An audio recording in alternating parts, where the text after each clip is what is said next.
విశ్వామిత్రుడు వశిష్ఠుడు ఇద్దరు మహర్షులే, ఇద్దరు బ్రహ్మర్షులే. కానీ వారిది వశిష్ఠ గోత్రం, నాది విశ్వామిత్ర గోత్రం, కొంచెం తేడా ఉంటుంది.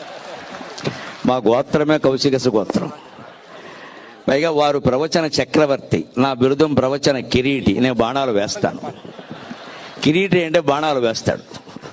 అంచేత నాకు ప్రవచన కిరీటి అని బిరుదం, వారికి ప్రవచన చక్రవర్తి అని బిరుదం. నిస్సందేహంగా చక్రవర్తి వారే ధర్మరాజు, నేనే అర్జునుడిని.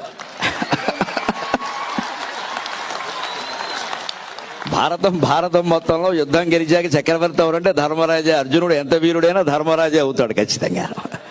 ఆ ధర్మరాజును ఆ రకంగా గౌరవించడమే అర్జునుడిగా ఆనందం. ఆ గౌరవం ధర్మరాజుకి జరగడమే అర్జునుడిగా ఆనందం.